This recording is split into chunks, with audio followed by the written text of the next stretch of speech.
une réponse coordonnée des États. Il faut, comme on le dit, la force doit être, les efforts doivent être conjoints pour pouvoir lutter contre le terrorisme. Le Burkina seul ne pourra pas. Vous voyez qu'on commence à se comprendre.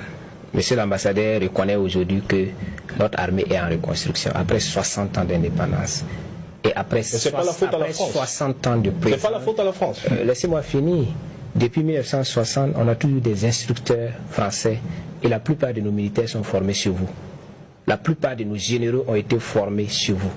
Et aujourd'hui, là, notre armée est en reconstruction. Ça veut dire que l'école, l'enseignement reçu là, il y a un problème. Soit l'élève était mauvais ou bien l'enseignant ne lui a pas donné ce qu'il fallait pour effectivement avoir une armée de qualité chez nous. Ce qui est bien, c'est que notre gouvernement n'a jamais dit que notre armée était incapable et était en reconstruction. Encore que les accords que vous avez cités, nous serons heureux, comme nous sommes prêts à vous donner des documents, que vous puissiez aussi nous donner le dernier accord, parce que notre gouvernement n'a pas mis ça à la disposition de notre peuple. Encore qu'il n'a même pas demandé l'avis du peuple à travers l'Assemblée nationale. En France, ça ne se fait pas comme ça.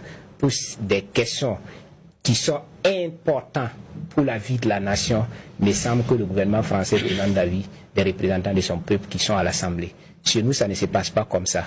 L'accord, cet accord-là, comme il a cité, nous ne l'avons pas encore vu sur le dernier accord que vous avez.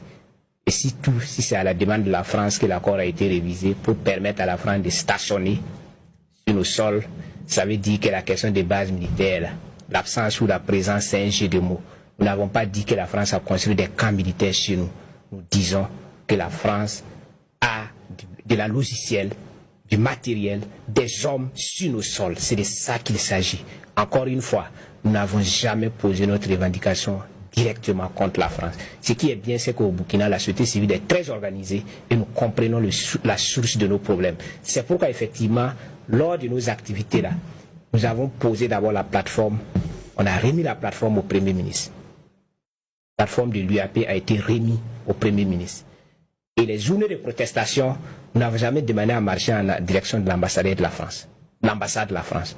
Nous avons toujours posé nos préoccupations face à nos premiers responsables qui, malheureusement, comme il a dit, effectivement, comme un bon esclave adoubé, ne réagissent pas.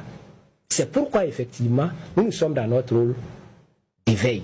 Et c'est ce travail-là que nous avons fait pour l'éveil de conscience, pour qu'à un moment donné, les peuples africains prennent leurs responsabilités. Il ne faut pas attendre que le gouvernement décide que vous partez. Si les peuples, vous êtes là pour défendre des gouvernements, ou bien vous êtes là pour défendre le peuple africain. Si vous êtes là pour défendre le peuple africain, si le peuple africain dit qu'ils n'ont plus besoin de vous, partez. C'est qui le peuple africain? C'est vous?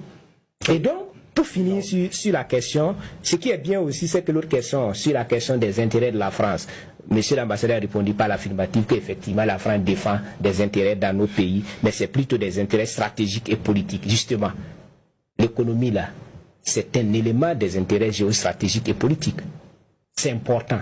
C'est un élément de tout ça. Nous sommes d'avis avec vous que la France est en Afrique pour des intérêts stratégiques et politiques. C'est pourquoi la France a intérêt à ce que celui qui va être élu soit quelqu'un qui peut lui permettre de mener son jeu politique et stratégique. C'est important. Et malheureusement pour la France et pour les chefs d'État actuellement au pouvoir, la jeunesse africaine a pris conscience. Elle ressemble plus à la jeunesse de 1960 qu'à la jeunesse des années 80.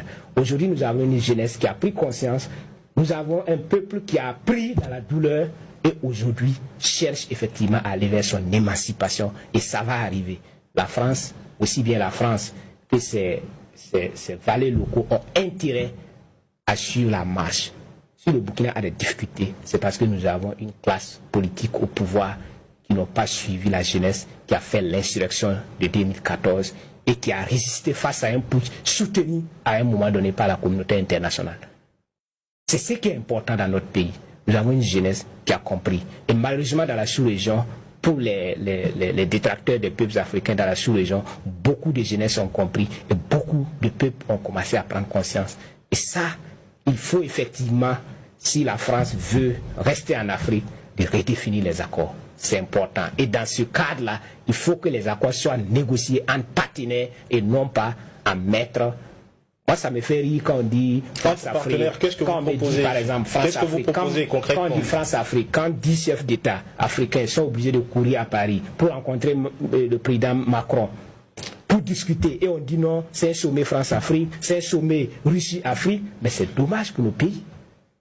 Dans cet accord-là, vous pensez qu'il peut y avoir accord à intérêt égal? Pourquoi tout un continent? C'était combien, effectivement, en Russie? Pour ne pas dire qu'ils y sont toujours. Vous pensez que c'est comme ça que l'Afrique va s'émanciper? Et quand la jeunesse consciente commence à revendiquer ce que la jeunesse de la France revendique là-bas, et qu'on ne les traite pas d'indisciplinés, quand la jeunesse africaine revendique ses droits, on dit qu'ils sont ceci, ils sont cela. Mais pourquoi certaines organisations syndicales bénéficient du soutien financier